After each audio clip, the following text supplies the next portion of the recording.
From the City of Angels off the Pacific Ocean, good morning, good evening, wherever you may be across the nation, around the world. I'm George Norrie. Welcome to Coast AM. Next hour, Space Chronicles with Neil deGrasse Tyson. Get ready for that. And a happy birthday to Barbara in Redding, California, or as your friends would say, happy birthday, Schmucky. That's what they call her. Here's what's happening. Well, the big one could be coming to the west coast of the United States. Scientists who are studying the Fukushima earthquake have uncovered data that predicts a big one in the Pacific Northwest, along with the coasts of Washington, Oregon, and British Columbia in Canada. The Fukushima quake was precipitated by what is called the Tohoku area of underwater plates, and an earthquake expert, John Anderson, says the Cascadia subduction zone can be seen as a mirror image of this area. When Anderson compiled ground motion data from the Japanese quake and overlaid it on a map of the Pacific Northwest, which has a similar fault line offshore, the two faults dovetailed almost identically. The Northwest's only nuclear power plant, by the way, is the 28-year-old Columbia Generating Station, which is out in that region. So we shall see. By summer, gasoline prices should reach an all-time high of almost $5 a gallon. They're already $4 a gallon in many places. California, it's already getting close to $5 a gallon. Howard Bloom, the genius of the beast, with us. Howard, at what point does this threshold at $5 crush the economy? Well, there is speculation that the price could go to 4 times that because there is a burning fuse on Iran's nuclear weapons. And there are two nations that are scared to death of those weapons. One is Israel, we all know about that. The other is Saudi Arabia, which has been involved in a secret war with the Iranians. And those tensions could close off the Persian Gulf. And if there is an attack on Iran, the price of a barrel of gasoline can go up from $120, which it is roughly now, to $200, $300, $400, in which case gasoline will become unaffordable. And what does that do to everything? I mean, diesel costs go through the roof. Truck drivers can't take their goods to stores. I mean, it's going to have a domino effect, won't it? It destroys the American economy, and one of the wisest things that George Bush has ever said as president was that we have an addiction to oil. We have to get off of it. You know my solution. It's harvesting solar power in space where it's endless and sending it down to Earth, but that's 30 years off. And right now we have to do everything in our power to end the addiction to oil. We're going to see what happens. Howard, thanks so much. Howard Bloom. T.J. Lane was charged on 6 counts, including 3 counts of aggravated murder related to this week's fatal shooting of 3 students at an Ohio high school. The prosecutor said the 17-year-old will most likely be tried as an adult. He's got a hearing on March 19th. It's tied to a motion to transfer his case to an adult court.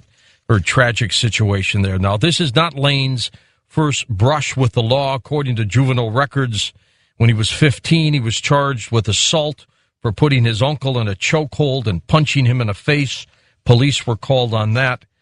But, you know, even though a number of kids are bullied and pushed around and they've got lousy upbringings, they don't end up killing, they don't end up murdering people.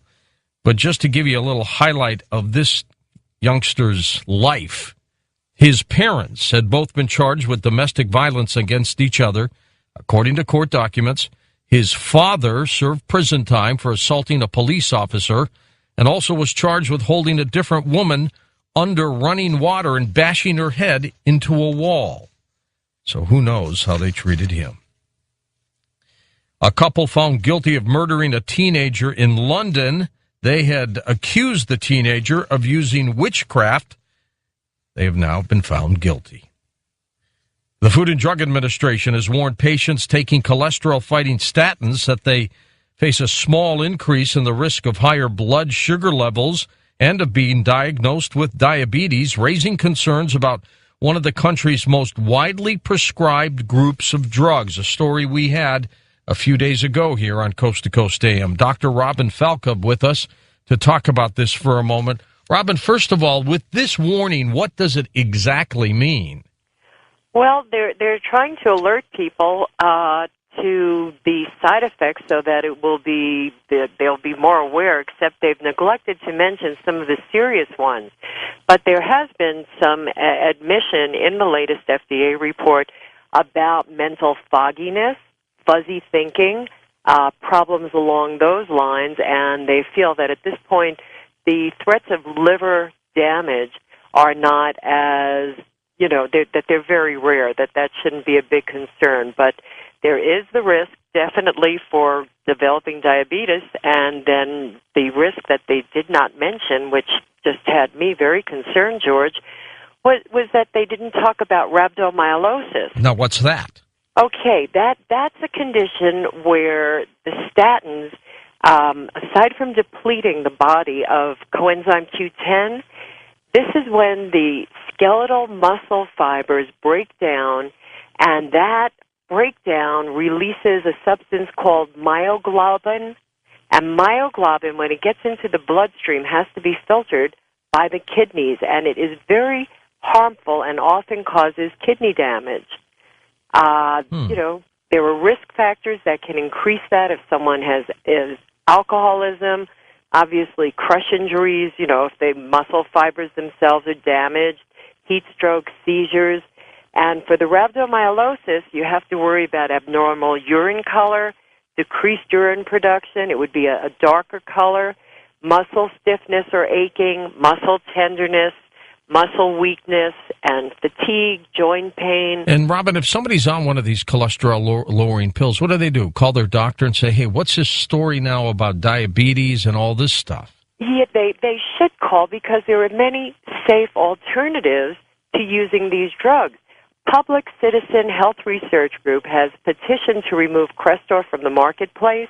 This was updated last year, and you don't really hear much about it because there are very serious side effects, including what we just discussed, rhabdomyolysis. So the other side effects can be the problems that can cause cardiac arrest, because if not kidney failure, the potassium that's released from the damaged muscle cells can cause a heart attack. All right, and let me ask you one other quick question. Had a story about sinus nasal washes, a couple deaths. The CDC says do not use tap water. What do you recommend? Most definitely no tap water. I recommend people boil water, and it should be or they can use reverse osmosis water or distilled water. There are those instances where 2 deaths occurred from this bizarre amoeba that destroyed brain tissue. And Robin's website, healthfreedomrights.com. Thank you so much. Celine Dion has begged forgiveness from all her fans after canceling all of her Las Vegas shows until June. Following an examination last week, Dion's doctor diagnosed a weakness in her right vocal cord and prescribed up to 8 weeks of rest. A 95-year-old grandmother terrified her neighbors in China by climbing out of her coffin 6 days after she had died. I kid you not, she was found motionless and not breathing in bed by her neighbor, who kept pushing her. She had tripped, suffered a head injury. When he failed to wake her up, they assumed that she had died, and so they put her in a casket, and off she went. According to tradition, the dead woman was laid in her coffin ahead of the funeral for friends and relatives to pay their respects. The day before the funeral, that neighbor arrived at her house to find the coffin empty, the corpse gone. He was terrified. After searching for the missing body, villagers were stunned to find the old lady sitting in her kitchen cooking. Unbelievable. Up next, someone who cooks all the time, Catherine Austin Fitts. We're going to talk about your pocketbook next on Coast to Coast AM. Well, if you listen to Coast to Coast with any regularity, and most of you do, then you know the name Catherine Austin Fitts, former investment banker, former member of HUD, and we turned to her for a number of economic stories. And lo and behold, I went to reach for the phone to get Catherine on, and she wasn't there because she's here. Hi, Catherine. How are you? Hi, George. It's great to be in the studio. Last time I saw you, we were in Vancouver at an event. I know. We had a great time. It was great coast to coast people there. Super. I'm going back to Canada in June. I've got a speaking engagement in Toronto. So I'm looking forward to it. You know what? Our Canadian neighbors love this program. They're just they do. Superb people. They do. And but it's good to have you here. Lots of things going on. I want to talk with you, first of all, Catherine, about something that hits home to a lot of people, and that's the price of gasoline that is creeping up higher and higher, and I can't remember it this high ever in my life. Right. Here in California, it's almost $5 a gallon. In Missouri, near St. Louis, it's in the high threes. It might even be 4 there by now. What's going on? Well, there are a couple of things. If you look at the strategic game between us and China, it's what I call the oil card. We have a lot of strategic reasons to keep the oil price high. And so if you look at the geopolitics of it, it makes sense. Of course, we know the tensions in the Middle East. And if anything's going to run up oil, it's going to be tensions in the Middle East this year. So, exactly. And I think, if you're a consumer, you need to plan on a reasonably good chance that the gas is going to be much, much higher this year. What's that going to do to the rest of the economy? And what's it going to do to food costs? What's it going to do to the sale of cars? It's going to drive everything up, particularly food. If you look across all the tangibles, George, what we're going through is a reset between paper and real things. And that reset's going to continue. And that's why it's very, very important that people position themselves to protect themselves from that reset. Years ago, Catherine, when gasoline prices would go up, people would simply stay home. Now they don't even have homes to stay in. So what do? Well, and it's a problem because if you look at the price of a home, George, for the last 50 years has tracked bigger and bigger houses, which are more and more expensive to heat. Now, you're out in L.A., but I live usually in Tennessee, and that gets cold. That gets cold. So we're really going to have to adjust our whole way of living for higher oil prices, and across the board, higher water prices. All tangible things are going to be higher.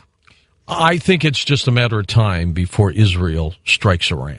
I mean, I can feel it. I can sense it. What are people in your circle saying about this? They think the chances of some kind of action to be very high this year. Yeah. Sooner than later. It's, it's always hard to say. Economically, if that happens, where are we with that? What does that do to the presidential election? Does that throw that up in the air? I think it is likely to happen in a way that will be good for the presidential election. So, we run a war economy, and we're conditioned on war. Now, you see the Joint Chiefs trying to get unstretched from Afghanistan, trying to get unstretched from Iran.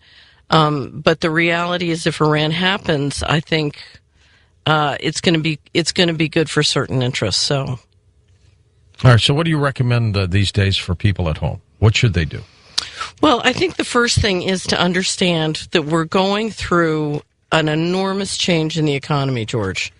And, if you look at the stock market, this has been a very good year for the markets. We've opened up strong, and a lot of time the markets are strong in election year.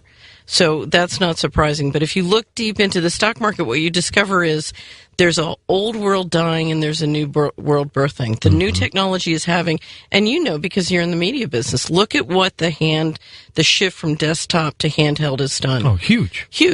So we're now creating all sorts of new consumer markets globally. It's a combination of globalization and this move from the desktop to the handheld and the pads. And so you're watching enormous creative destruction, and it's very, very important for every household to anticipate how you're positioned in that thing, both your employment, your income, and your assets. So the world is changing, and we all need to change with it. So that's very, very important. But the other thing is debasement is coming. We're in tax season right now. Yeah. For my world, everything in March, we have the corporate taxes, a lot of the corporate filings, and that's where the corporations that are really struggling, the pain comes out. Then in April, of course, we have the individual taxes. And one of the big important things that's going to happen this year, George, is the federal government has been dealing with very significant drops in both corporate and individual taxes. And as they experience those drops, we get higher and higher deficits. And the resolution of that's going to be pushed off after the election. But come 2014, we're going to face that. And one of the ways that's going to hit is in debasement, because somebody's going to have to print money. And what we've been watching now for 10 years is tremendous debasement of the dollar, and that's part of what's driving everybody's household expenses up. It's going to continue, George.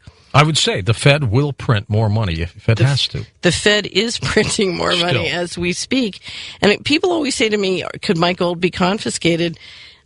You know, if you look at what debasement is doing, it's confiscating our wealth right now.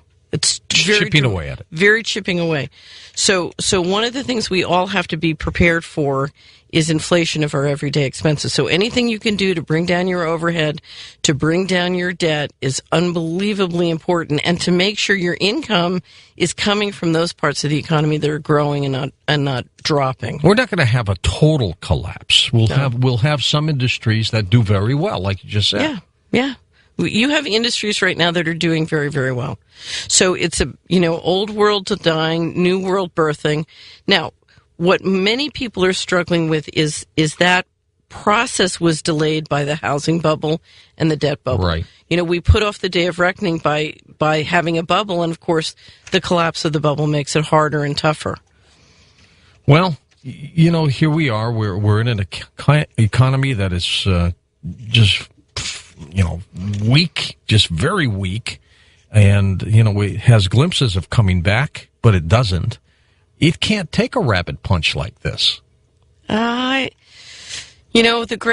great mystery is life goes on, George. So the punch will come, and if you look at how the punch will come, it will be hard on household wallets. At the same time, the geopolitics of America continuing to checkmate China is going to be good for the overall economics. So there's a...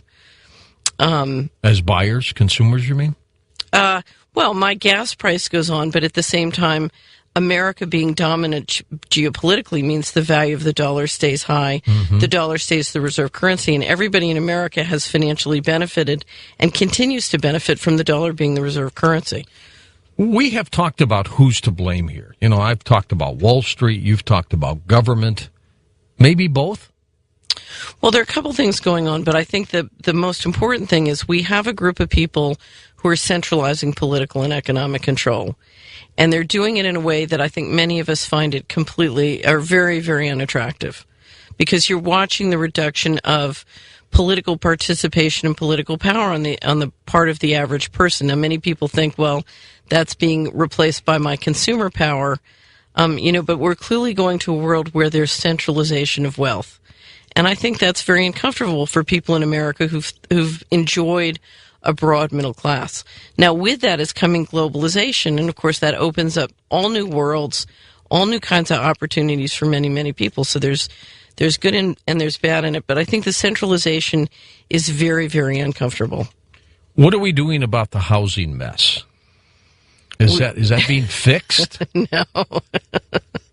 The housing mix, in 1989, when the last housing bubble burst, we had a clearing. We marked to market and we cleared the market and we got on down the road. We're not marking to market. We're simply constantly pumping up the portfolios, and the bank continues to, and the mortgage service continue. But they're still foreclosing, aren't they? They're still foreclosing, but the games that are going on, George, are just, the consumer in the housing area is being treated worse than, I hate to say dirt, but it's just the fraudulent and criminal behavior is just still. I mean, we've had the fraudulent inducement of America, and now the servicers continue the sort of pain. So it's a very ugly picture, and we haven't marked to market. We haven't cleared the market. There's so many things that could be done to create liquidity on Main Street. It's not happening for a whole variety of reasons. This is one of it. So the paper has stayed in the banks or that's been purchased by the Federal Reserve, and the Federal Reserve continues to finance it at low rates so that the banks can essentially finance at very inexpensive rates, but the average American who needs to refinance their mortgage can't refinance it because the terms and conditions have changed or the mortgages are underwater. We just had one article today saying over 60% of the mortgages in Nevada are underwater. 60%? 60%, can you imagine? And there's not enough money to bail those people out. Well, part of it is, real estate has no value if the people in it don't have income. That's right.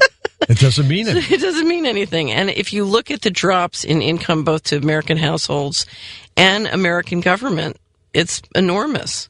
And we need to reinvent we need to re-engineer the whole infrastructure for that drop in cash flow. And it's got to happen fast. Well, stay with us. Catherine Austin Fitts with us, and we're going to take your phone calls with her when we turn around the corner and come right back on Coast to Coast AM. Her website linked up at coasttocoastam.com. Solari, SOLARI.com. I'm George Norrie, and we'll be right back. And welcome back. Catherine Austin Fitts with us. We're going to come right back and take phone calls as we talk about the economy, what you're going to do about your financial future. You know, Catherine, just listening to that paid advertisement, political ad, this is going to be an interesting presidential year. I still don't know what's going to happen. I don't think it matters. Really? Yeah. Yeah, it's the old red button problem. Whoever wins is going to get into the Oval Office, and his political guy is going to say, okay, the Americans spent $1 billion to get you elected. They want their check.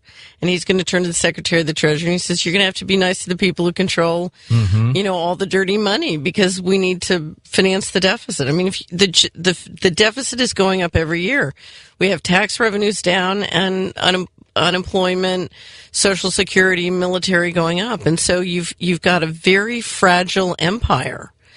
You've got a government that doesn't have financial sovereignty, and so whoever walks into that office is going to find themselves in that bind, and there's no way to get out of that bind in the Oval Office. You've got to do it one county at a time. Well, and it seems like they just keep pushing the problems onto the next administration. Right. That pushes them along to the next administration. Right. Mañana. Nobody wants to just, bite the bullet, do what you have to do right now. Well, politically that's hard. If you look at popular opinion, there's no constituency to bite the bullet. No. Yeah. No, nobody wants to accept the fact that you're going to say to them, folks, I'm going to clean this up for the future.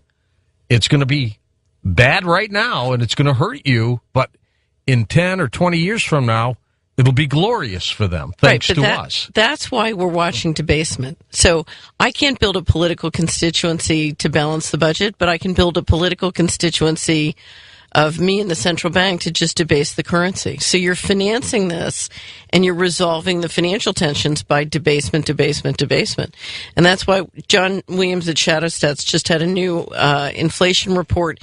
He shows inflation running at 6% and consumer inflation running at 10%. So, George, I've done the statistics several times, but from 2003 on, the purchasing power of most Americans, most dollars, has fallen more than 50%. Yeah. So that's how they're financing it. And of course, it's very painful because even though you're increasing the money supply, a lot of that liquidity is not going to Main Street. So Main Street is experiencing falling income and rising expenses.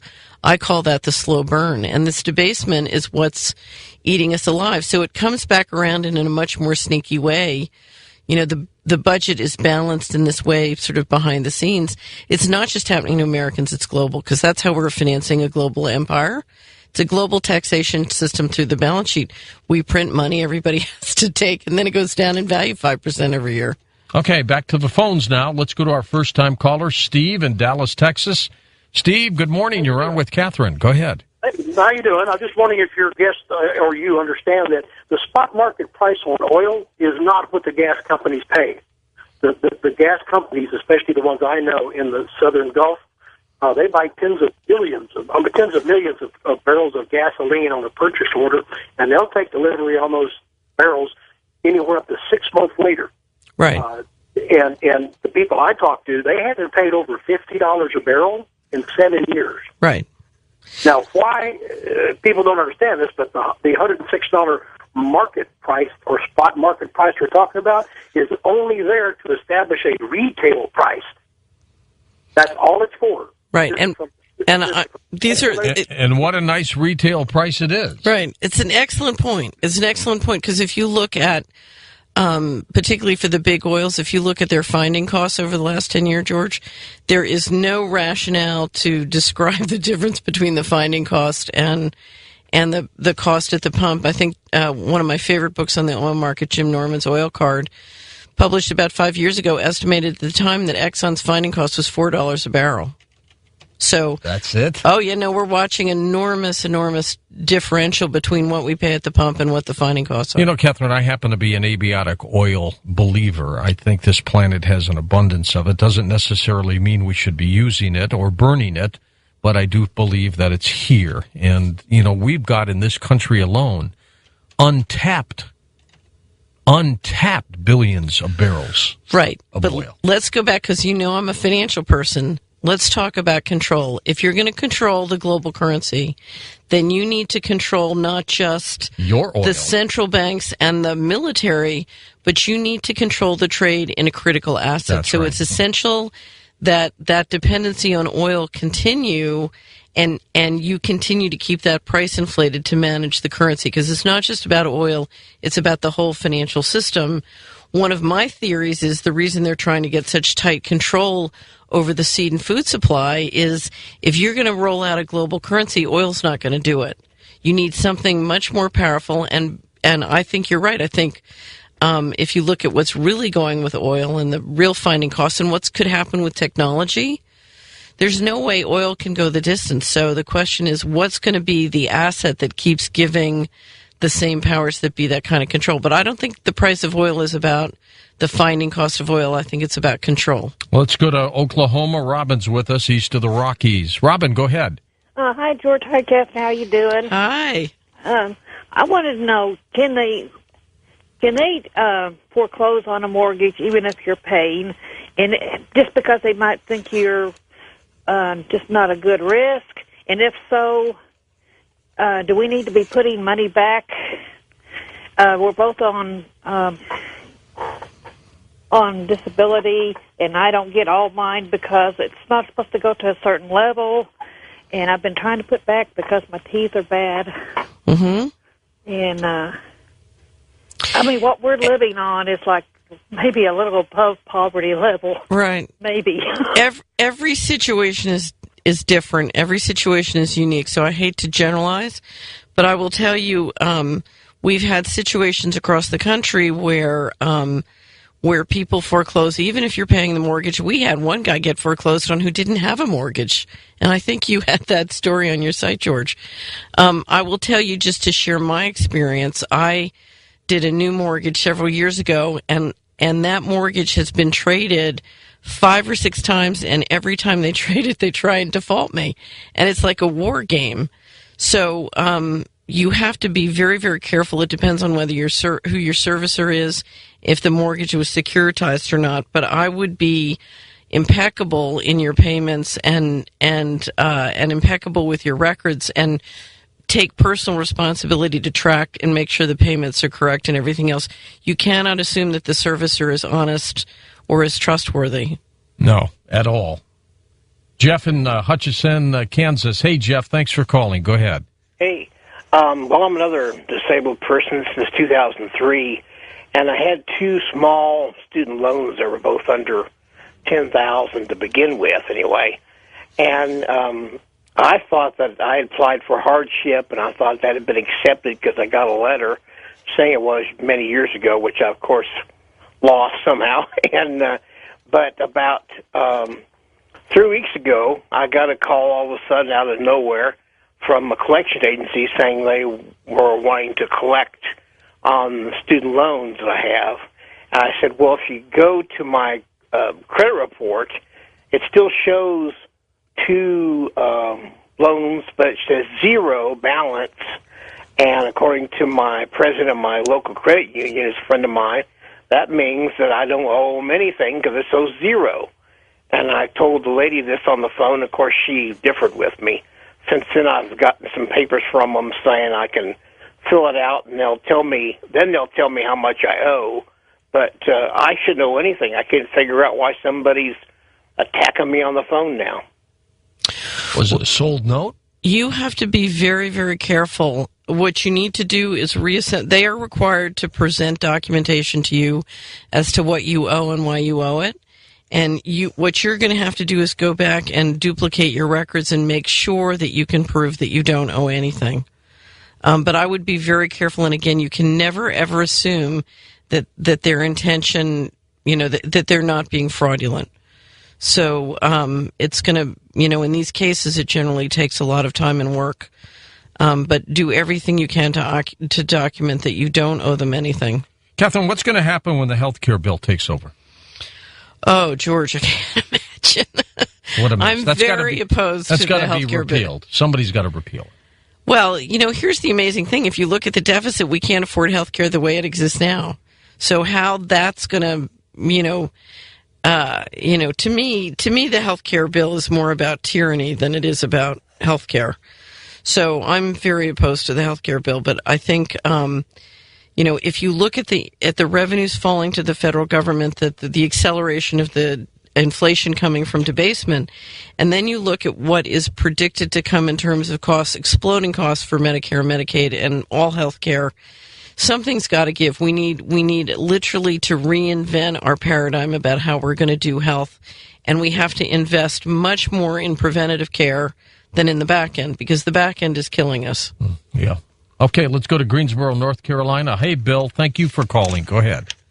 Hi there. Thank you. Sure I have a question for Catherine. About a year ago, I asked my bank if they would give me probably a short-term loan, backed by gold, secured loan, and they didn't want to do it. So after a while, they said, yeah, they would do it for 12.75%. It's pretty high when it's your own money you're borrowing, basically. Well, yeah, and they took, one of the bailout loans, too, or whatever it's called. What collateralization were they requiring? What percent of the loan? 12.75, and I told them I'd back it with Cougarans, gold Cougarans. They could keep in their vault or whatever. But what was the loan to value on the collateral? Dollar for dollar? Oh, if you're going to borrow 10, I wanted to get the dental work, so I was undecided for about maybe $3,000-4,000, something like that. But in other words, were you putting up more gold than you were getting in your loan? Because normally in a situation like that, I was willing to do that. Yeah. Gold is so volatile. So say if you can get a 20 to 25% correction in the most volatile period, if you were willing to post 30%, value to your loan, they should be giving you a very competitive rate. Right. Absolutely. Now, what if he only wanted to put up 50% and borrow 100%? That gets tougher because you're really coming down to your credit. It's almost an unsecured loan then. Yeah, so if you're looking at the rate, you go from a very secure rate to an unsecure rate. Now, part of the problem, George, is if you look at the banks, even though, as I said, the Fed is printing money and there's a lot more money in the system, they're not. The banks are not lending because the banks are being encouraged to lend to government. They're being encouraged to leave the money in the investment portfolios and send it back to Washington. And so what you're seeing is a lot of households and a lot of small business who are very creditworthy just can't get loans. And so even though the general liquidity in the system is driving up our expenses, the liquidity on Main Street is really, really shrinking. And so your story, Bill, does not surprise me. A few more calls here. Roger in Shingleton, California. Welcome to the show, Roger. It's your turn. Go ahead. Hi, George. Hey, Roger. What's up? I'm calling about the price of hay. I live in far northern California by the Oregon border near Mount Lassen. Is that going up too? Yep. Oh, man. Oh. And that means I have a question for Catherine, too, about the fact that Congress evidently passed a bill that says that the farmers can now sell directly to China. And that's impacted us greatly because our farmers, the agribusiness farmers in the area, are selling their hay to China at $50 a bale. And that's caused a crisis that the dairies have now stocked up, and they've bought every bale of hay they could get at $30 a bale, and or probably less. And now, people like me who have goats that we have to feed, and because we use the milk and it's a big part of our life. My hay is like about $18 to $20 a bale right now. For alfalfa, it's 20, and for wheat or grass, it's 18. I had a horse farm back about 20 years ago. I think it was like $3 a bale. Well, hay could be in a real squeeze this year, George. It's not just because of the global, sort of the global competition for food, and we are becoming, we're the breadbasket to the world. But drought, you're watching significant water problems in a variety. Can you buy futures of hay?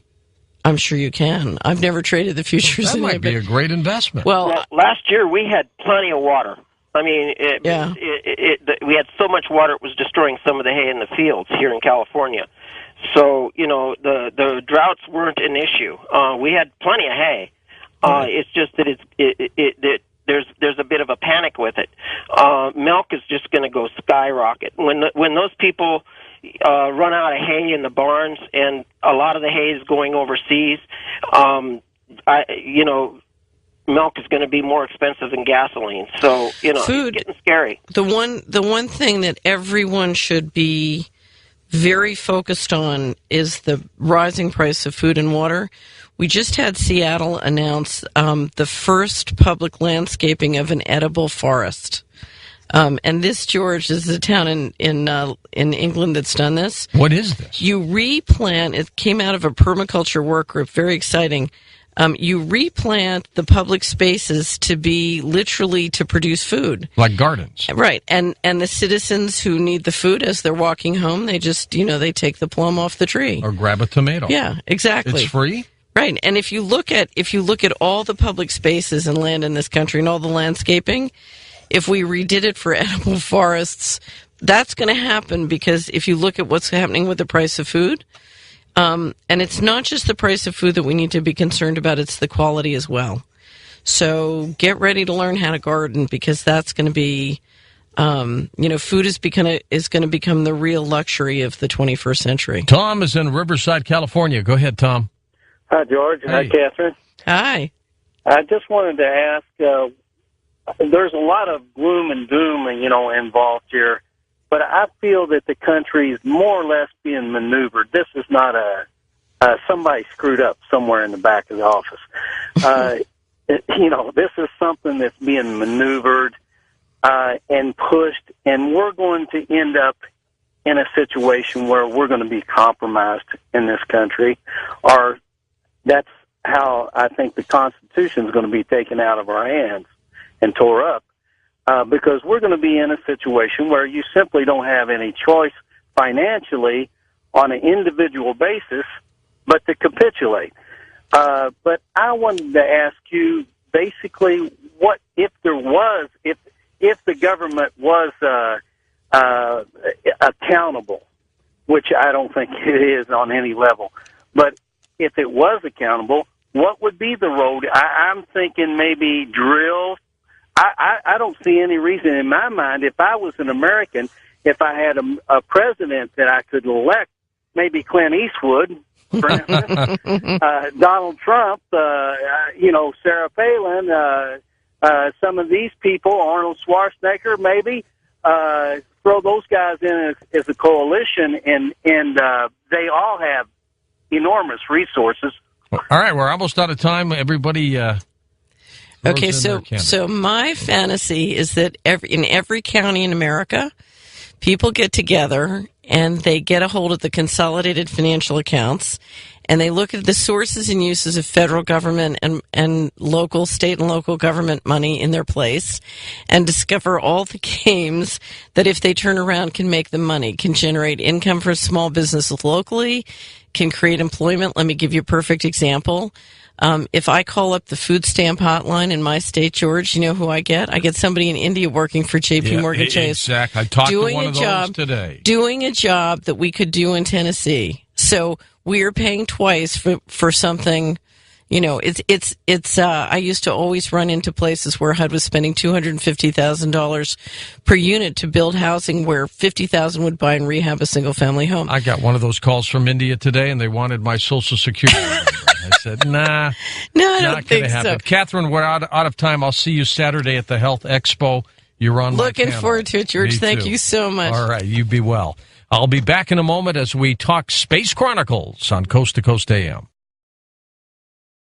Well, a couple of space stories. NASA's Inspector General revealed in congressional testimony that a space agency computer was stolen last year with the command codes to control the International Space Station, and also Chinese hackers gained control over NASA's Jet Propulsion Laboratory in November, which could have deleting of sensitive files and user accounts to critical mission systems. Just a bizarre story as well. In a moment, we're going to talk Space Chronicles with Neil deGrasse Tyson. Get ready as we face the ultimate frontier right here on Coast to Coast AM. Okay, you're in for a treat tonight. Neil deGrasse Tyson, a leading astrophysicist and director of the Hayden Planetarium at the American Museum of Natural History. He has begun production on a new Cosmos television series as well.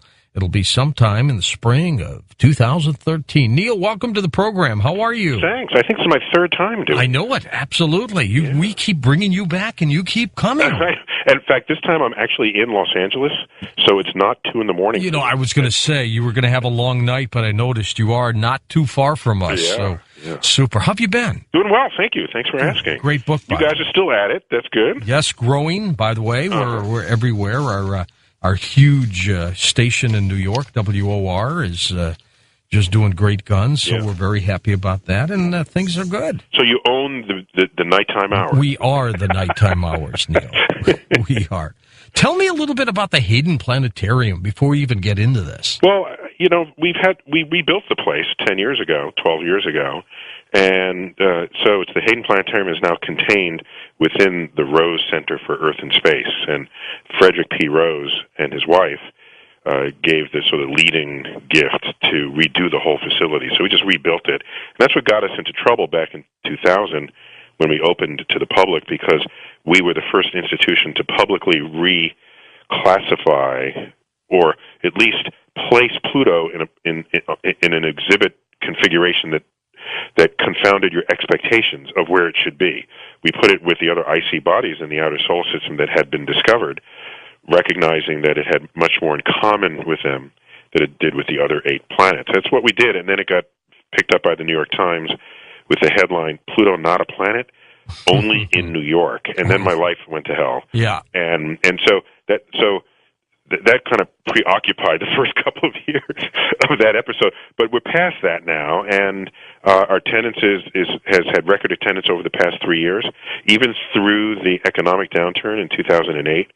So it meant that whatever little monies people had for families, they would use it for educational purposes rather than for anything else. You know, I remember, Neil, years ago, my father, God rest his soul, and my mother picked up a telescope for me. I joined the telescope club. I just had one great time. It got me so fascinated in What's science. interesting is that astronomy is one of 2 fields where there's an important amateur component to it. So it's astronomy. You have in astrophysics you have the amateur astronomers, and ornithology you have all the bird watchers. And so we sort of have a kinship relationship. No other profession has that, right? If you're an amateur bird watcher, you probably know a lot of stuff. If you're an amateur astronomer, you know every star in the night sky. That's right. But if you're an amateur neurosurgeon, you're not going to watch. Exactly. But boy, did I have fun. I mean, the guy who was running the telescope club, he had this little telescope shop. So he'd have everybody who bought telescopes as part of the club, and we'd meet once a week. But he painted, they were wooden tripod, the sticks for the telescope. But he painted them black, and then he sprinkled little white specks on them. Okay. And it just looked so cool. And I remember growing up in Detroit, I'd go out in the wee hours. It was freezing, 20 degrees, 15 degrees, looking at Saturn, Mars, and Jupiter. Right, and only crazy people do that, like amateur astronomers and bird watchers. And I could not get enough, and it just kept fueling my career. Right. How about you? How did you get going into it? Similar. I mean, I was young. I was 9 years old. Actually, it was the first visit to my local planetarium, which, since I grew up in New York City, was the Hayden Planetarium. And, you know, the lights dimmed and the stars came out. And I was born and raised in the Bronx, one of course, the 5 boroughs of New York. And when the stars came out, I said, "Oh, this is a hoax." I know from the Bronx that there aren't this many stars in the actual night sky.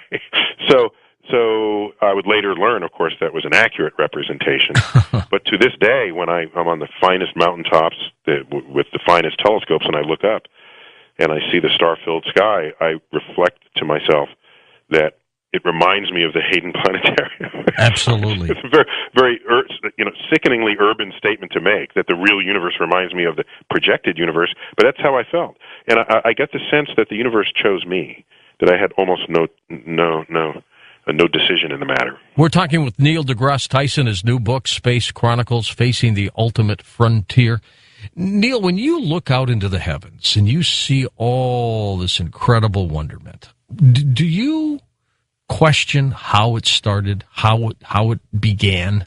Well, so one of the most challenging class of questions that can be asked in science are origins questions.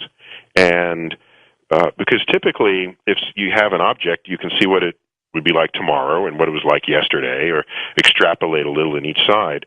But the origin of it, what was it doing before it existed, right? That's right. The questions get a little more complicated, and they become much more challenging to answer.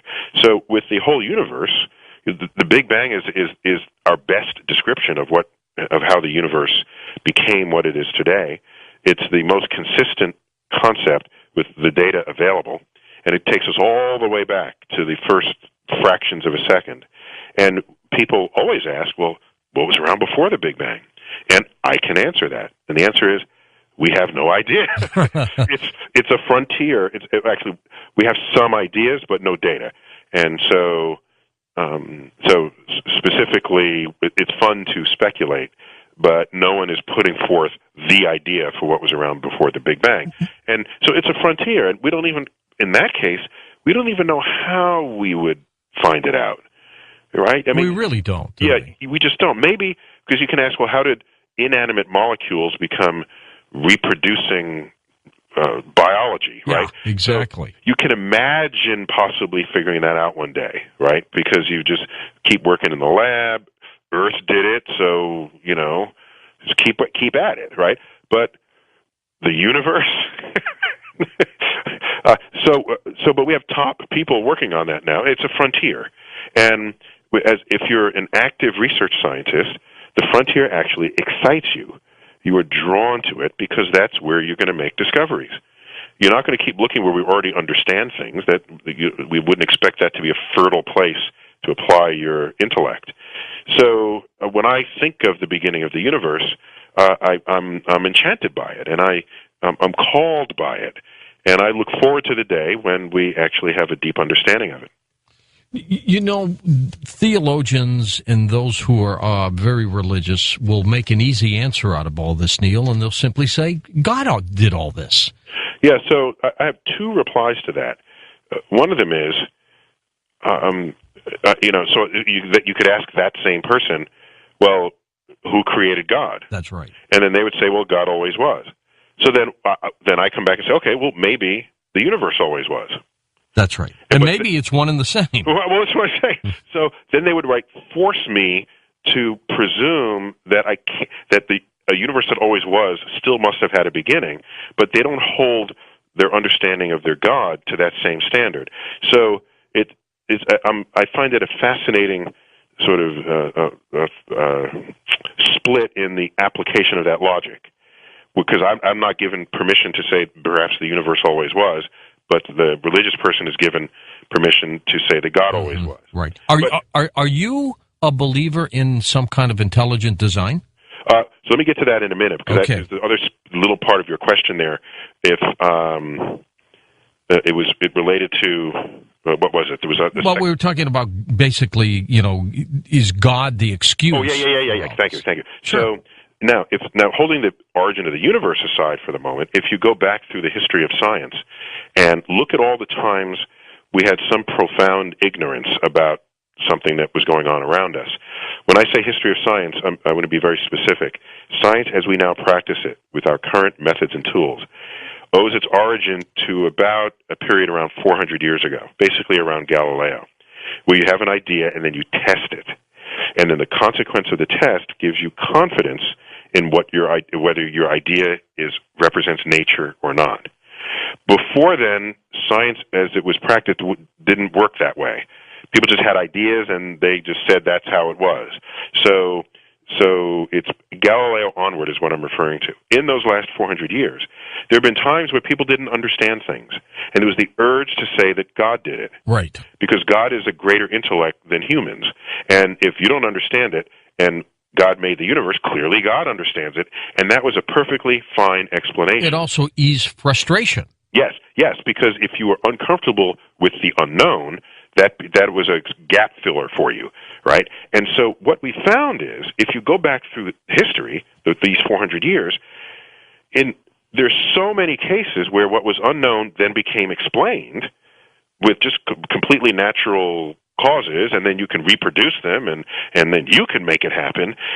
And then people stop saying that God is in that gap, and they put God in another gap. And so it's basically this phrase. It's called the God of the gaps, where you have the urge to say that God is where you don't understand what's going on in the universe, and so much in the past has overridden that I don't feel confident invoking God where I don't understand something, because in the past it hasn't worked. Right. And so now I'm not convinced. But back to intelligent design. There's a whole video of me, one of my most viewed video clips, back from 2006. I attended a conference called Beyond Belief, and it was held at the Salk Institute in San Diego, and it was held there for several reasons, but in part there's a huge neuroscience center there, and part of the interest of the assembled audience and the speakers, and myself included, was what's going on in the mind of someone who thinks scientifically, someone who thinks religiously, someone who has a spiritual experience. What's going on? And what does it mean to have religious scientists? Let's probe those brains. Stick whatever brain people do when they analyze the neurosynaptic profile, let's figure that out. So it was a way to intersect religious people. There were religious people there, as well as neuroscientists and even some devout atheists, like Richard Dawkins was there. Oh, and sure, yeah. It was quite an assembly. In that workshop, I gave a talk about intelligent design, just saying that it's really, you're ignoring, if you like intelligent design, typically you're ignoring all of the things in nature that are not intelligently designed, which would then thwart the arguments that you're making. And there's all manner of things that are just, any engineer would not have done it that way. And so once you get a balanced view of what nature is doing, then it's untenable to think that what's going on around you is any product of intelligence at all. That's interesting. And as an example of that, if you look at natural disasters, and how many people it kills each year or throughout a century, millions of people. Millions. It's millions. Yep. Right? There's been, there was 250,000 people killed just a few years ago in Haiti, for example. Yeah. Okay. And how about the Indonesian? Excuse me. Yeah. Right. That's another 250,000. Right. That's 500,000 just in the last, in 2004, 2005. So there was a question that was raised by philosophers of this 18th century. It was, upon looking at natural disasters, in particular, one of the big triggering examples of a natural disaster among these philosophers was the famous earthquake in Lisbon in I think it was the 1750s. It happened on All Saints' Day. It happened in the morning. It happened when everyone was in church. And the largest structures in towns at that time were the churches. And so when there's an earthquake, what's the first building to collapse? The biggest structure. The big one. And in those days, they did not make them earthquake-proof. Yes, exactly. And so on All Saints' Day, in one of the holiest cities in Europe, an earthquake struck, followed by a tsunami. And basically Lisbon, as anyone had known it at the time, was destroyed. 80,000 people died, most of them in churches. And the philosophers said, they posed the following question. If there is a God, that God is either not all-powerful or not all good. It was an interesting sort of logical conclusion. Well, and I've always, reading accounts in the Bible, in Genesis, I've always wondered why people are such, fearing of God. and why, this God, whoever it may be, I don't want to go off on a tangent about religion right now or God, but I just think if there is a God, it's benevolent. That God is not out to maim and murder and destroy. Well, so it depends on what you mean by benevolent, because, of course, in the Old Testament, God would punish you if you disobeyed him. And so are you benevolent if you punish someone for disobeying you? So... Sounds like ownership. Well, that's a different concept of benevolence from the New Testament, where one is not punished, for wrongdoing. It's a different kind of forgiveness that goes on there. Now, I don't know any example of forgiveness in the Old Testament. I mean, if it's there, I missed it, because most of what rises up out of that book and all that series of books are sort of vengeance and anger and for example, when Moses comes down with the Ten Commandments, I've done this experiment. You ask people, Moses comes down with the Ten Commandments from Mount Sinai, and what happens next? And people say, oh, well, he sees the revelers and the golden calf, and he goes crazy. He breaks the tablet, and he goes crazy. And so I said, well, then what happens? They said, oh, well, then the earth opens up, they fall in. He summons the power of God, earth opens up, they fall in, and they die. And then everything's back to normal. Okay. That's typically what people tell me. And I'd say, well, do you realize that was just the movie? That was like Charles Heston, the movie, okay? Have you actually read this account in Exodus? Have you read it? And even if they had, it's not, they must have glossed over it. What actually happens is Moses summons Aaron. They wield their swords, and they slaughter with their swords 3,000 men. Now, usually they don't count how many women they kill, because that's not, back then, they only counted the men. But if they killed everyone who was reveling, we can assume that there were as many women as men in that number. So that makes 6,000 people slaughtered by Moses, Aaron, and others who sided with him and God against these people. Now, all these people did was make a golden calf, and they wanted to take it back to Egypt.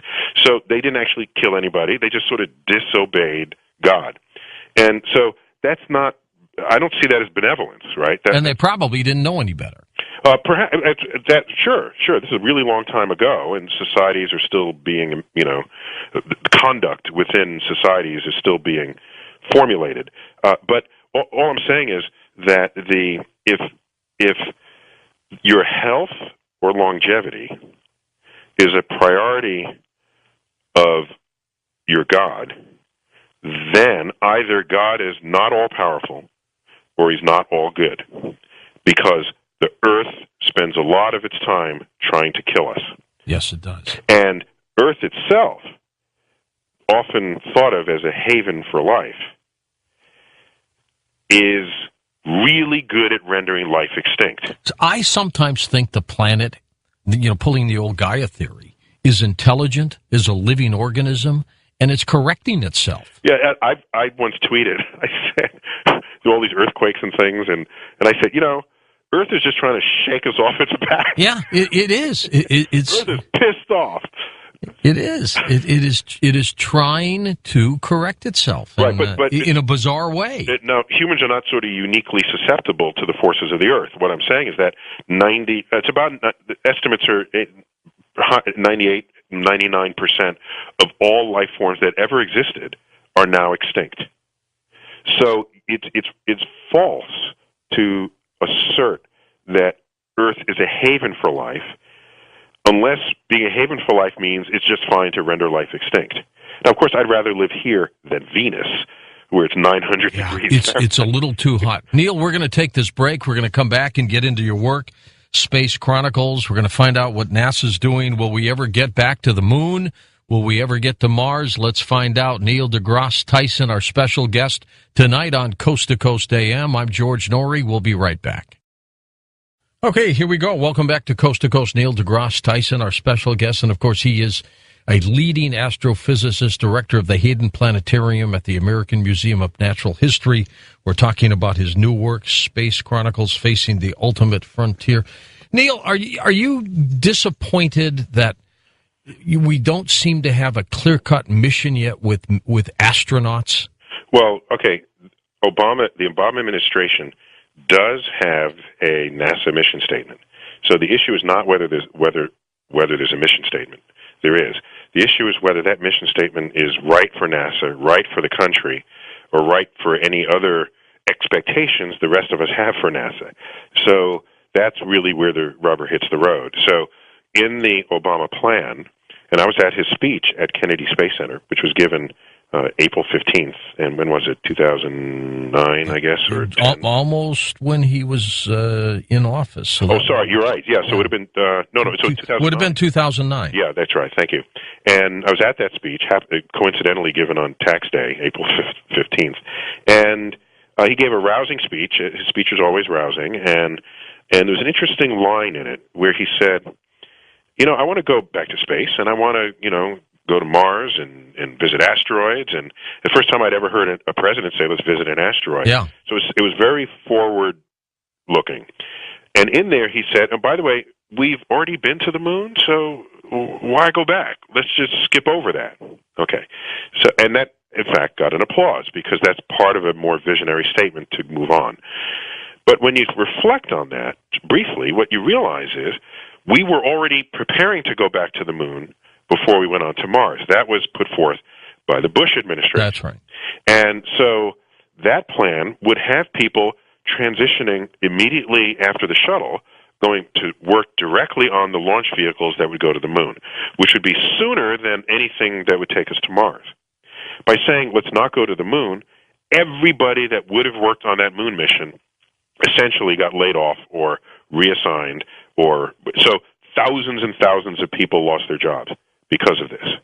And so that created a politically tense environment for Obama with regard to NASA. Sure. And so it was so that's a first thing. So now there's no shuttle and there's nothing to take up American astronauts off of American soil.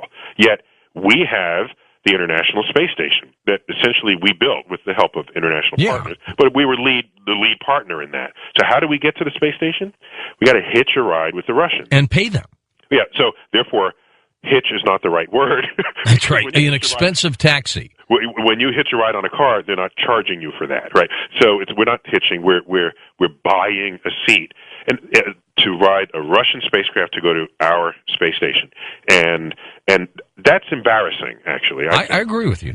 But okay, but I can be embarrassed. I'm mature enough. I can accept that. However, it has other consequences, or what the economists would call an opportunity cost. The things that could happen that are not happening, and therefore you're worse off. If we don't have an ambitious near-term plan to advance a space frontier, then the concept of inventing a tomorrow by advancing a frontier becomes lost from society. It already is lost from society. I'm old enough to remember the 1960s when we were on our way to the moon, and every mission was more ambitious than the next. And how exciting that period was. And it was exciting because the press would get to talk about, now they were orbiting higher than ever before, faster than ever before, the first spacewalk. And each one of these, a brave person, because they're the first to ever do it, attempts to do something that has never been done before. That's right. And any time you do that, you need the intelligent assistance of engineers, of scientists who are designing the space gloves and designing the spacesuit and the spacecraft and all of this. And so you are driven. You need medical doctors to know how to think about what's going on to the zero-G astronaut. All of these frontier subjects are tapped, and the country sees this, and it influences the culture. The culture was very forward-looking, even in the face of one of the most turbulent decades since the Civil War. It was like the civil rights movement was. And every kid wanted to be an astronaut. Every kid wanted to be an astronaut because you could look up and you knew that this epic adventure was unfolding right before your eyes. And that influenced you, whether or not you even became an astronaut. The culture of innovation, the culture of wanting to do something more tomorrow than you did today, permeated the entire society. Yeah. That's the society that gave us the World's Fair of the 1960s. That entire World's Fair was all about tomorrow. The World's Fair didn't create the 60s. The 60s created the World's Fair. And so we live in a time where nobody's thinking about tomorrow, and that coincides with no progress in advancing a space frontier. No visible progress, no progress that would have any influence on anybody. So I think the Obama plan was, then he's saying we'll go on Mars in the 2030s, and I'm thinking, wait a minute, where are you going to be in the 2030s? You're going to be like on the beach in Hawaii, right? So that'll have to be shepherded by a president to be named later on a budget not even established. Who would probably change the program. This is the problem. So if it's simply a presidential political decision, as it was with the Bush administration, then it's susceptible to economic wins and political wins. Whereas if it is part of the cultural directive, then it transcends economic wins and political wins, and the president then has to execute what it is the electorate demands of him. Kennedy understood that, Neil. Yes, and so and now the driver that got us into space under Kennedy was, of course, war. Many space enthusiasts forget this or never really factored it into their assessment of the era. The reason why that needs repeating, constant repeating, is because we went into space due to war with the Soviet Union, of course, because NASA was founded on the scare factor of Sputnik. 1 year after Sputnik, NASA became an agency. And by the way, Sputnik translates to fellow traveler. Oh, that sounds fine. Okay, that's fine. And what was inside the head of it was a radio transmitter. Something that beeped, right? Beep, okay? Isn't that nice? However, the military knew that what is Sputnik actually? Sputnik was actually a hollowed-out intercontinental ballistic missile. That's right. And so flying over our heads. And so there's the driver. And you couldn't stop it. You couldn't stop it. There was no mechanism. And so that spooked us. We formed NASA. We go into space. We want to control space as the next high ground. We want to go to the moon as a demonstration of this exercise. And we get to the moon and we find out Russia's not really going to the moon. Therefore, we stopped going to the moon. I don't think they ever wanted to go to the moon. That could be so, yeah. but that's not what matters. What matters is if we think they want to go to the moon, right? That's really all that drives. Yeah, that's why we went. That's why that drives the activity. Heck, I was talking to Jerry Purnell, science and science fiction writer, telling me a story, Neil, some time ago, about how NASA was soliciting volunteers, and they got many, of an astronaut who they would drop down on the moon in like a bubble, and he'd live there until he died, and they would drop supplies down to him, but we would say we were the first to put a man on the moon. And it was an actual program that we were working on. The one-way trip. The one-way trip. Mm-hmm. And they had volunteers. Yeah. So here's what happened. You have a community of space enthusiasts who saw the moon voyage, the Apollo program, and said, on the moon by 1969. We'll be on Mars by the 1980s. No. If we should have. If we went to the moon because we're explorers and discoverers and it's in our DNA, then Mars would be the natural next step. That's right. But since we went to the moon because of war and Russia was not going to the moon, it is obvious and ever present that we would stop that adventure. And so the point is, like Columbus himself was an explorer and a discoverer, but the people who wrote the checks have different motives. And so this is not widely embraced, but when you do understand it and embrace it, it empowers you to make decisions about how to re-engage that enterprise. And you re-engage it not by telling people, we just need political will, or we just need risk-takers today. We just need leaders with charisma. No, that's bull. It is a false, delusional concept. In fact, the original title of this book is currently Space Chronicles, Facing the Ultimate Frontier. The original title was Failure to Launch, The Dreams and Delusions of Space Enthusiasts. And the publisher said, no, that's too depressing. We can't put it out. Well, isn't it amazing that we went to the moon with 43-year-old plus technology? It's amazing. Yeah, well, in fact, you don't really want everything that you do when you bust through the frontier to be the very latest, because the very latest things they're not battle tested, right? One of the reasons why the Soyuz capsule that we now fly to the space station with Russians is the most reliable manned vehicle there ever was, is because of its simplicity. Very few moving parts. Everything in there is kind of a blunt instrument that just sort of basically gets the job done. The astronauts are squeezed into the capsule, knees up against their chest. You look at the space shuttle, that was like a limousine. There's all this room. And I remember when the space shuttle first came out in 1981, one of the news accounts says, the space shuttle is the most complex space vehicle ever designed. And I thought to myself, they were boasting of this. And I said, do you really, is that something to be proud of? That is complex, you know? Yeah. And, you know, there's something to be said for simplicity. And so, sure, one of the elements of Apollo was its relative simplicity given what it was able to accomplish. What is happening right now with any plans for manned space exploration, for developing a rocket ship to even get off the planet? So that's what I'm saying. So in the Obama plan, there's some background research looking at propulsion and rocket design, and they're building the Orion space vehicle. Okay. It's what they call the architecture of the launch system, and that's designed to ultimately take astronauts back to the space station on our own soil, but also configure a variation of that would take us out of low Earth orbit. So that wouldn't happen. We wouldn't even start this until at least 2020.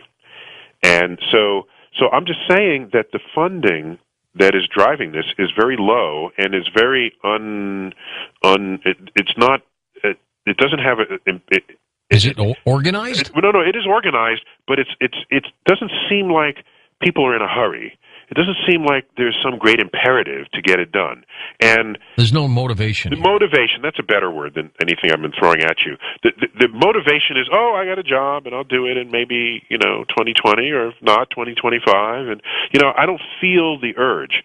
So a big point of this book is to say that while we went to the moon with a war driver, another driver that has been immensely successful in the history of civilizations are economic drivers. That's right. The urge to want to get wealthy. And that's what motivated Queen Isabella and King Ferdinand to fund the Columbus voyages and the Magellan voyages.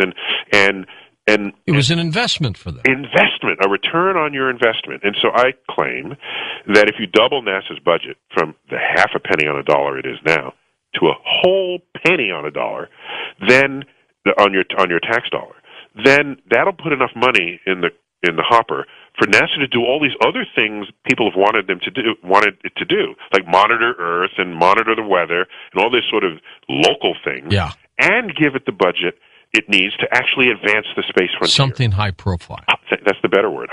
They give it a high profile mission statement that will be on a timetable that we can all embrace. And once you do that, you recreate the innovation culture that prevailed in the 1960s and 70s. And like I said, whether or not you engage yourself in the space program, whether or not that specifically attracts you, the innovation culture pervades throughout the school system, throughout the workplace. And when you do that, even if you're not a scientist, if you're a poet or an actor, it doesn't matter. You would embrace the science and engineering fields that will help tomorrow come. Today, we're all just living day to day. In the 60s, everyone imagined the tomorrow. And when you imagine the tomorrow, you want to create the tomorrow. And so and when you create the tomorrow, you invent entire industries that didn't exist before. And that is the economic security that I'm trying to alert people that derives from reinvesting in that epic adventure. Are we going to do that? Are we going to get there? Well, yeah. So I'm trying my damnedest. You're just one guy. In fact, this book has received an enormous media footprint, far greater than anything I would have predicted for it. I expected some, right? And I have a Twitter following, and so people will look at it and buy it, sure. But it went beyond this. And in fact, just 2 days ago, I was called by the Senate to come into Washington next week and testify on NASA's budget and NASA's future. And so somebody is paying attention out there, and I'm going to be addressing two key senators who oversee the current and future budgets of NASA. Kind of mention my show, Neil.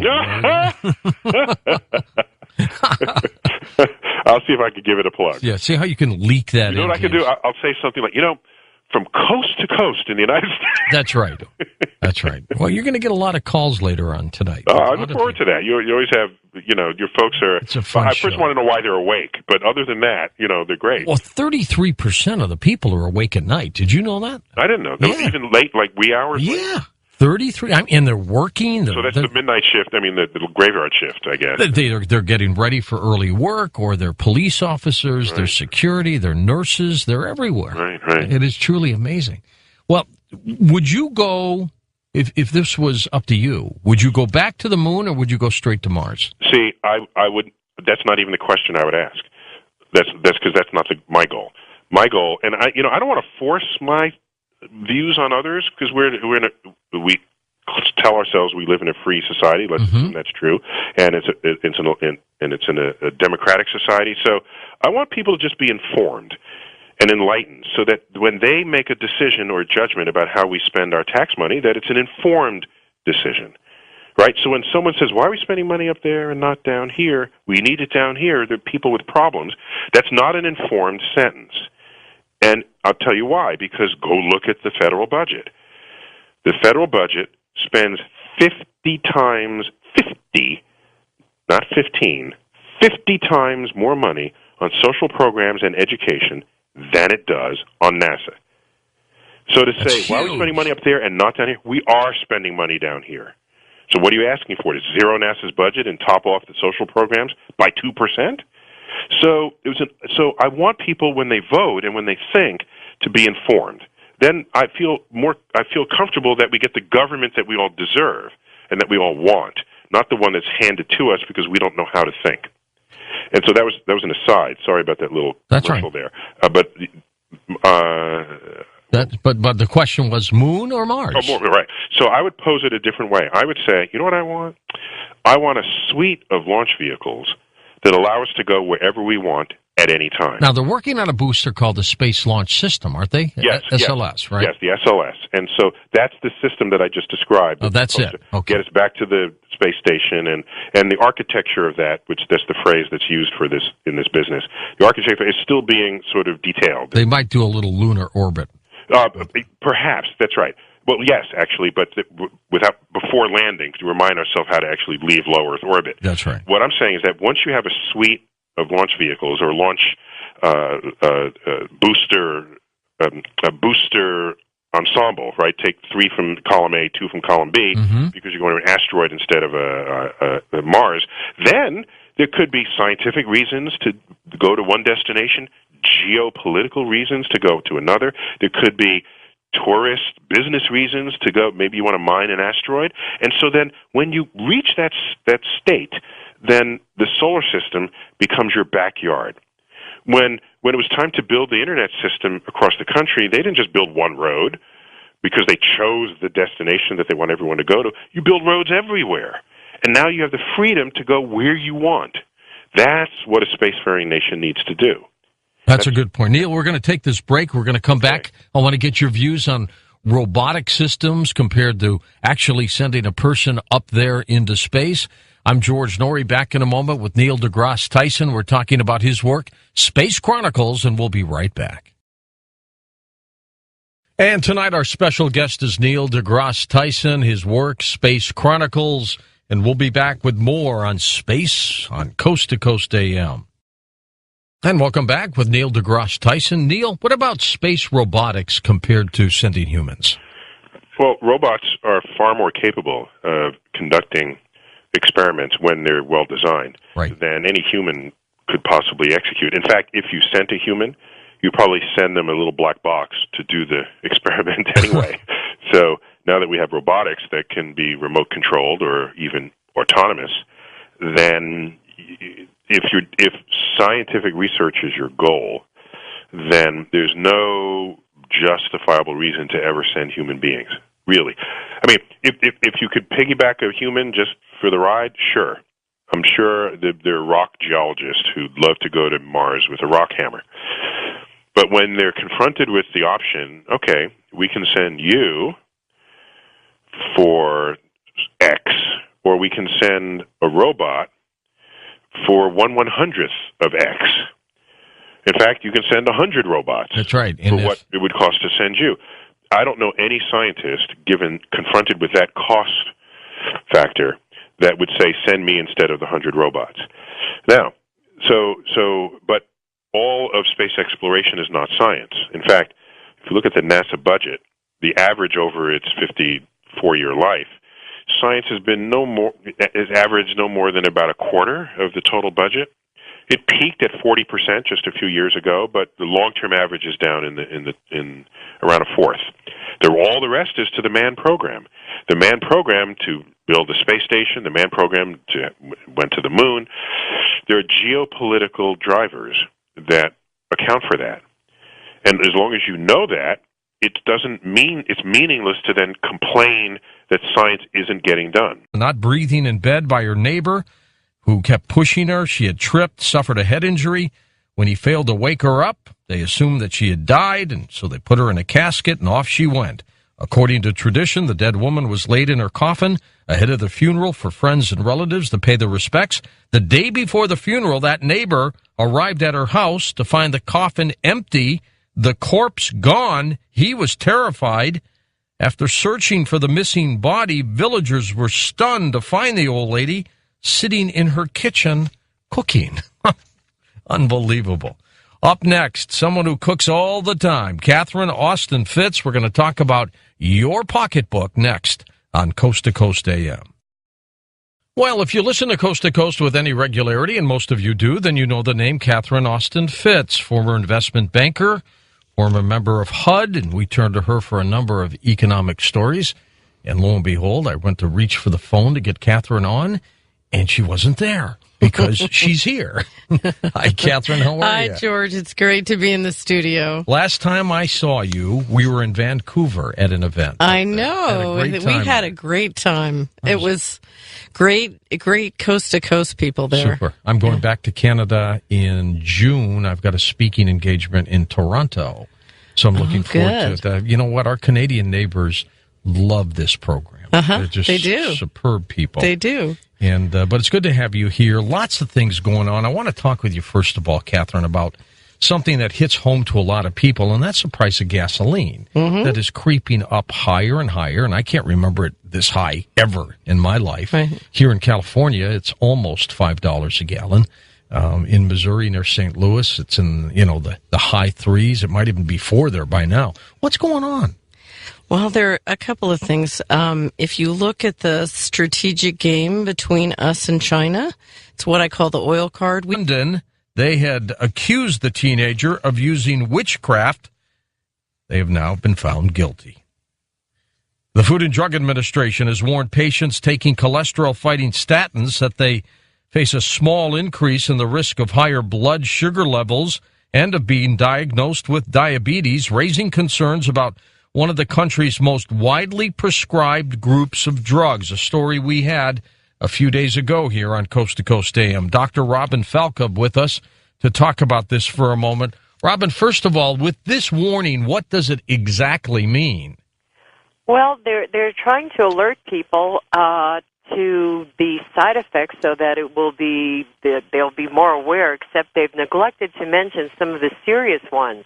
But there has been some admission in the latest FDA report about mental fogginess, fuzzy thinking, problems along those lines, and they feel that at this point the threats of liver damage are not as, that they're very rare, that shouldn't be a big concern. But there is the risk, definitely, for developing diabetes, and then the risk that they did not mention, which just had me very concerned, George, was that they didn't talk about rhabdomyolysis. Now, what's that? Okay, that's a condition where the statins, aside from depleting the body of coenzyme Q10, this is when the skeletal muscle fibers break down, and that breakdown releases a substance called myoglobin, and myoglobin, when it gets into the bloodstream, has to be filtered by the kidneys, and it is very harmful and often causes kidney damage. You know, there are risk factors that can increase that if someone is alcoholism, obviously crush injuries, you know, if the muscle fibers themselves are damaged. Tensions could close off the Persian Gulf, and if there is an attack on Iran, the price of a barrel of gasoline can go up from $120, which it is roughly now, to $200, $300, $400, in which case gasoline will become unaffordable. And what does that do to everything? I mean, diesel costs go through the roof. Truck drivers can't take their goods to stores. I mean, it's going to have a domino effect, won't it? It destroys the American economy, and one of the wisest things that George Bush has ever said as president was that we have an addiction to oil. We have to get off of it. You know my solution. It's harvesting solar power in space where it's endless and sending it down to Earth, but that's 30 years off. And right now we have to do everything in our power to end the addiction to oil. You're going to see what happens. Howard, thanks so much. Howard Bloom. T.J. Lane was charged on 6 counts, including 3 counts of aggravated murder related to this week's fatal shooting of 3 students at an Ohio high school. The prosecutor said the 17-year-old will most likely be tried as an adult. He's got a hearing on March 19th. It's tied to a motion to transfer his case to an adult court. Her tragic situation there. Now, this is not Lane's first brush with the law. According to juvenile records, when he was 15, he was charged with assault for putting his uncle in a chokehold and punching him in the face. Police were called on that. But, you know, even though a number of kids are bullied and pushed around and they've got lousy upbringings, they don't end up killing, they don't end up murdering people. But just to give you a little highlight of this youngster's life, his parents had both been charged with domestic violence against each other, according to court documents. His father served prison time for assaulting a police officer and also was charged with holding a different woman under running water and bashing her head into a wall. So who knows how they treated him. A couple found guilty of murdering a teenager in London. From the City of Angels off the Pacific Ocean, good morning, good evening, wherever you may be across the nation, around the world. I'm George Norrie. Welcome to Coast AM. Next hour, Space Chronicles with Neil deGrasse Tyson. Get ready for that. And a happy birthday to Barbara in Redding, California, or as your friends would say, happy birthday, Schmucky. That's what they call her. Here's what's happening. Well, the big one could be coming to the west coast of the United States. Scientists who are studying the Fukushima earthquake have uncovered data that predicts a big one in the Pacific Northwest, along with the coasts of Washington, Oregon, and British Columbia in Canada. The Fukushima quake was precipitated by what is called the Tohoku area of underwater plates, and an earthquake expert, John Anderson, says the Cascadia subduction zone can be seen as a mirror image of this area. When Anderson compiled ground motion data from the Japanese quake and overlaid it on a map of the Pacific Northwest, which has a similar fault line offshore, the two faults dovetailed almost identically. The Northwest's only nuclear power plant, by the way, is the 28-year-old Columbia Generating Station, which is out in that region. So we shall see. By summer, gasoline prices should reach an all-time high of almost $5 a gallon. They're already $4 a gallon in many places. California, it's already getting close to $5 a gallon. Howard Bloom, the genius of the beast, with us. Howard, at what point does this threshold at $5 crush the economy? Well, there is speculation that the price could go to 4 times that because there is a burning fuse on Iran's nuclear weapons. And there are 2 nations that are scared to death of those weapons. One is Israel, we all know about that. The other is Saudi Arabia, which has been involved in a secret war with the Iranians. And those heat stroke, seizures, and for the rhabdomyolysis, you have to worry about abnormal urine color, decreased urine production. It would be a darker color, muscle stiffness or aching, muscle tenderness, muscle weakness, and fatigue, joint pain. And, Robin, if somebody's on one of these cholesterol-lowering pills, what do? Call their doctor and say, hey, what's this story now about diabetes and all this stuff? Yeah, they should call because there are many safe alternatives to using these drugs. Public Citizen Health Research Group has petitioned to remove Crestor from the marketplace. This was updated last year, and you don't really hear much about it because there are very serious side effects, including what we just discussed, rhabdomyolysis. So the other side effects can be the problems that can cause cardiac arrest, because if not kidney failure, the potassium that's released from the damaged muscle cells can cause a heart attack. All right, and let me ask you one other quick question. Had a story about sinus nasal washes, a couple deaths. The CDC says do not use tap water. What do you recommend? Most definitely not. No tap water. I recommend people boil water, and it should be or they can use reverse osmosis water or distilled water. There are those instances where 2 deaths occurred from this bizarre amoeba that destroyed brain tissue. And Robin's website, healthfreedomrights.com. Thank you so much. Celine Dion has begged forgiveness from all her fans after canceling all of her Las Vegas shows until June.